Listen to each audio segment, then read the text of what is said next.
Naples, the third largest city of Italy, has an urban history of 3 millennia. The historic city center of Neapolis, the largest in Europe, rests atop a major geothermal zone. The centuries-long mining required for the molding of the city created an astonishing underground labyrinth of caves beneath the city of Naples. Today, we visit the Napoli Sotterranea, situated 100 feet beneath the historic center of the city.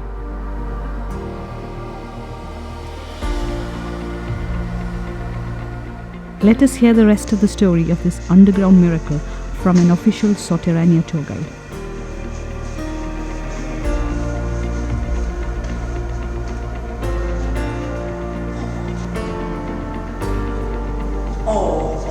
So, the story of the underground of Napoli began 2,800 years ago when the Greeks arrived in Napoli. When the Greeks got here, of course Napoli did not exist. Actually, the Greeks had built and founded the city of Partenope. How? You have to know, the Napolitan soil is a volcanic soil. So what does that mean? The underground of Napoli has always been full of all this material that you can see all around this place. The name of this material is tuffo, T-U-F-F. The tuff is a volcanic sandstone, very strong, very resistant, perfect for the construction of buildings. So when the Greeks arrived, they started to dig and to take the amount of tuff necessary to build Partenope up above. But of course, the more the Greeks extracted tuff from this underground, the more this underground created voids, empty spots, empty spaces. The Greeks decided to give to those underground voids a new function as water reservoirs, water cisterns. In the very beginning, these underground big cisterns were filled with the water coming down from the rain. But then the Greeks discovered some sources of fresh water 15 kilometers far away from Napoli, more or less in the Vesuvio volcano area. So the Greeks, they had another idea. The Greeks wanted to connect the two areas in order to use those water to refill the cisterns of the underground. So to do that, to connect the two areas 15 kilometers far away from each other, the Greeks in the underground caved a system made of little tiny tunnels, so to let the water running through, and like that the Greeks had built one of the very first artificial aqueduct of the world. An aqueduct that in the very beginning was just 20 kilometers long. Nowadays it will be of course very short, but for those times it was something absolutely revolutionary. And actually how the Greeks had built that first portion of the aqueduct is still nowadays one of the biggest mysteries of the story, just like the Egyptians with the pyramids. What happened after the Greeks? After the Greeks, the centuries passed by, and the more Napoli became bigger, the more the aqueduct had to grow, just like the city. In fact, with the Romans, the aqueduct became over 100 kilometers big. During the Spanish domination in the Renaissance era, this became over 400 kilometers big. The bigger the city, the bigger the aqueduct. Of course, how the people took the water from this place. It was very simple. Everybody used the wells. The wells usually were built in the courtyards of the buildings of Napoli. So the wells connected the buildings above us to these cisterns full of water. Over the path, the walk we are going to make, I'm going to show you some wells because now are all closed. And actually here you can see the little one up there. Do you see that in the past was a little well connected the building on the top of us with the cistern of the aqueduct.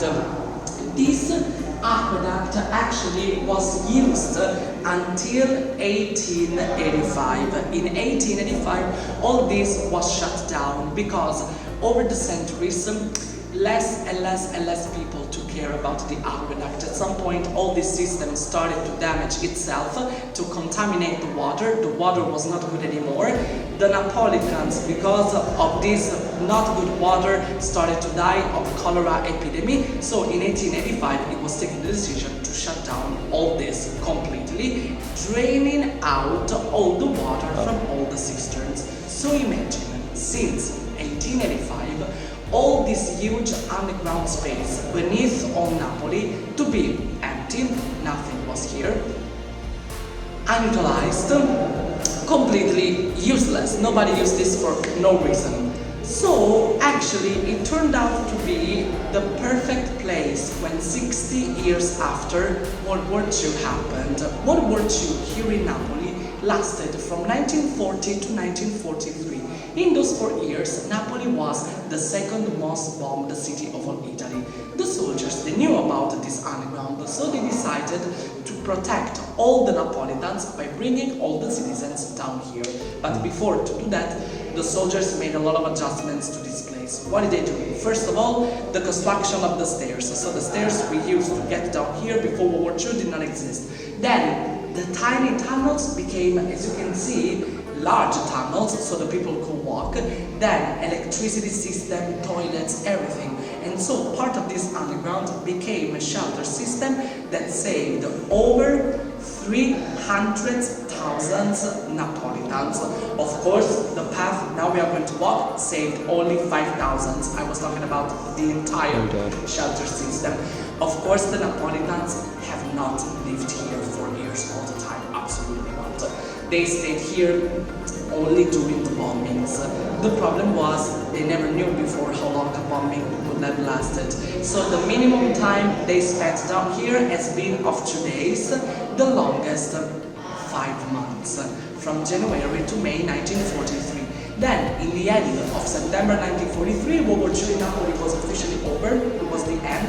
Everybody left the underground, everybody came back up, everybody started the reconstruction of the city that was devastated after 4 years of severe bombings. But during the reconstruction, the Napolitans decided to get rid of all the rubble, of all the rubbish, by dumping and tossing everything down here. Not even 10 years after, the entire underground of Napoli got stuck and filled with all that rubbish. So if nowadays we can have these little tours, it's only thanks to non-profit organizations, private cultural associations like we are, and many volunteers that since 1979 have been cleaning this underground. But in 40 years, altogether, we have cleared only the 8% of the old underground, only 8%, and this tour covers the 4% made by us. Why so little in such a long time? We do not get any public financement or help, it's all made by the volunteers, and as you can think about it, it's a very hard process to clean this place, because you have to bring big boxes down here, put the rubbish into the boxes, and then carry everything out. How? Only one option. The stairs. So imagine, up and down the stairs, it's a very slow process. Okay, this was the general story. I'm going to tell you more things, but we want to go on.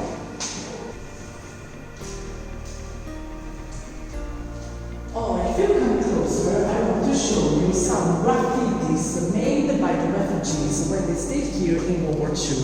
As you can see over there, a pretty woman. Do you see her? The face, the makeup, the hat, the curly hair, very stylish, very glamorous for those years. She looks like almost like a common girl. Then on the right side, face of a woman that for fun we named the Marilyn Monroe face graffiti, because she looks a little bit like the American actress, but of course it's not Marilyn, because Marilyn Monroe in those years was still a brunette, for sure, an Hollywood actress yet. Over here, you can see the face of Benito Mussolini. Mussolini was the most important Italian politician of those times, recognizable mostly for the shape of the eyes, the nose, the jaw, the boldness, and over there, another pretty face with a very big and particular hat with feathers. So another very particular graffiti. Okay, now we go into tunnels.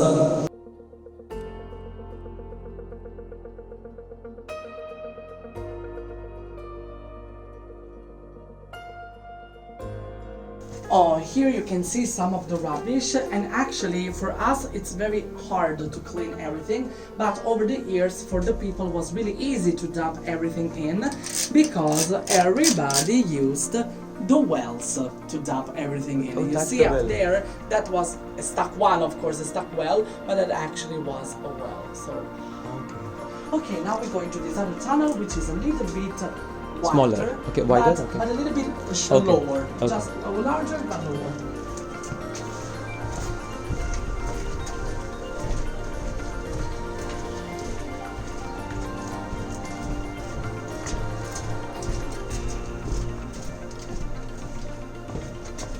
From here, you can see a tunnel after the modifications made by the soldiers and how it was more like the original tunnels. But again, I told you this was a little bit modified.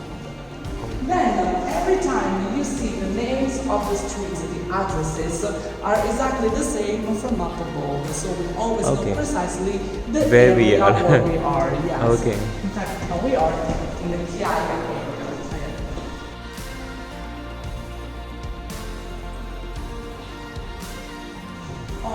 Here you can see how an original tunnel was when the underground was not conducted. So this was the real one. So imagine, originally all the tunnels looked like this, even because the more tight and narrow the tunnels were, the more faster the water would have gone from one cistern to another because of the pressure. And in fact, originally also the floor was 6 meters deeper, lower. What happened? When the soldiers in World War II enlarged some of the tunnels by breaking the walls, they used the same material, il tufo, the tuff, to lift the floor up of 6 meters, which makes even more easier for all the refugees to escape down here, and mostly it made easier to escape down here for the people that carried down here other people with difficulties, paralyzed people, people on hospital bed, 9 months pregnant women. Imagine if in theory they should have walked in tunnels that tight and go 6 meters even lower. It would have been basically impossible. Then up there you can see some toilets used by the refugees in World War II. But if you look inside, actually it's so empty, there's nothing there. What happened to the toilets? Well, the toilets got stolen from the refugees when the war was over. Why? You have to know everything the soldiers had built down here, the sink, the toilets, the electricity system, everything, the soldiers used very good quality materials. So when the war was over and the people were desperate because they had nothing anymore, all that good material resulted to be very useful. So when everybody came back up, they took to themselves most of these materials. In this big room, you can see other wells closed, actually, of course. And actually, here you can see there are 3 wells. 1, 2, and 3. Every time you see more wells in just one room, this tells you in the past the building on the top was a very rich building. Why? That was the well in the courtyard of the building. The well in the courtyard was used by almost everybody that lived in that building. Meanwhile, those 2 were private wells connected into the apartments of the richest families. So for the richest people, they had no need to go outside in the courtyard to take the water. They did it comfortably from their own apartments. And then, if you come closer, I want to show you a few more graffitis. I want to start with those three faces, the three politicians united in the first part of World War II. Again, Italian Mussolini, in the middle German Hitler, and Japanese Hirohito. And somebody below also wrote Vinceremo exclamation mark. Vinceremo means we will win. So probably it was somebody that really believed in that political alliance. Over there, a military airplane, which in my personal opinion is one of the most beautiful graffiti of the underground because it's quite detailed, very, very beautiful. Then I want to ask you if you recognize what is that. Tank. Yes, if you see here the cannon, the gun, you see actually, but it's made in a very particular style. It's made in perspective, like you were looking at it from up above, so it's not always that easy to recognize, at first view. Then the big one, as you can see, a musical instrument, but honestly, one part looks more like a guitar and the other part looks more like a cello. So I suppose whoever made that was quite confused about music. And then all these objects that you can see over here, I just want to tell you this is all rubbish that we found meanwhile we were cleaning. All this was dumped by the Napolitans from the surface after World War II. It's absolutely nothing artistically, archaeologically or historically valuable. It's all trash. Oh, imagine in World War II, in a room like this, like we are now, to be crowded, full of people that use the benches, the floor, to do everything, to eat, to sleep, to cook, all the activities. You have to know, down here, everybody stayed all together. So it didn't matter if you were rich, poor, homeless, powerful, everybody stayed together down here.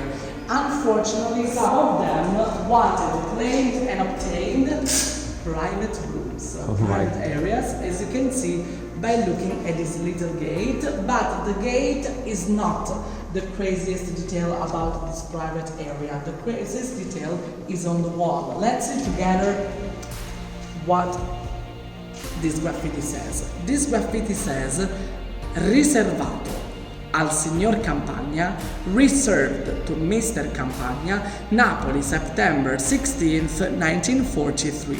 So that man, that Mr. Campagna, wanted his private area first, and then to make it even more official, he decided to write that on the wall. Of course, it was not fair, but unfortunately, all this unfortunately happened in those times. Meanwhile, if you look at this other private room, this was a little bit different. Why? People got married in World War II during the war into the underground.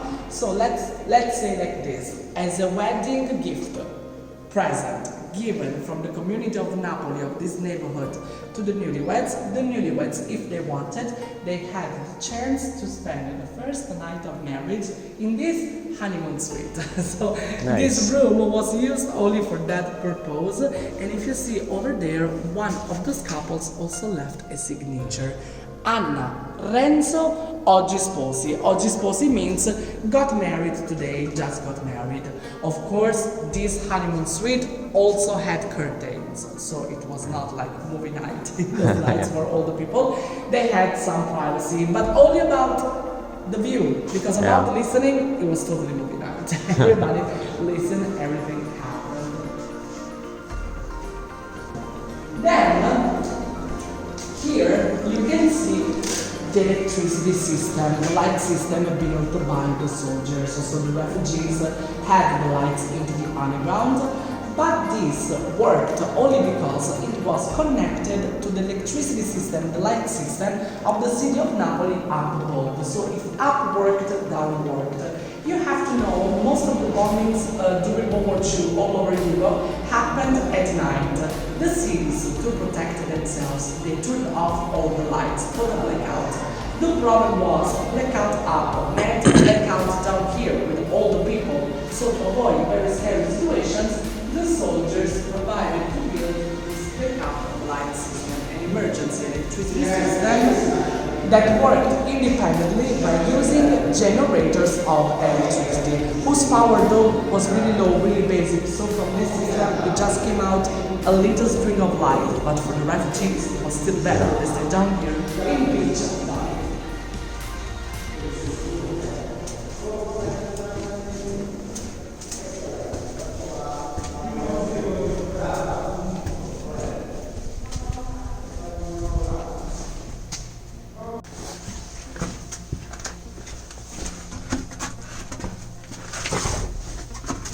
Watch out this little step over here and ahead.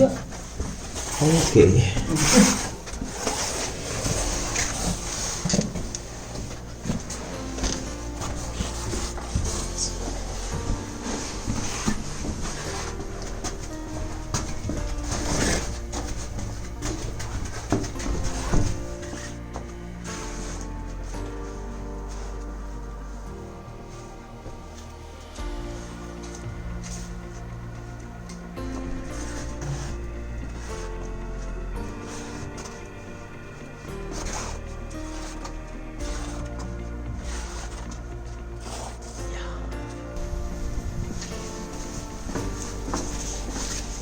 Oh, over here you can see actually another private room, but I want to tell you this is more like a recreation. What do I mean?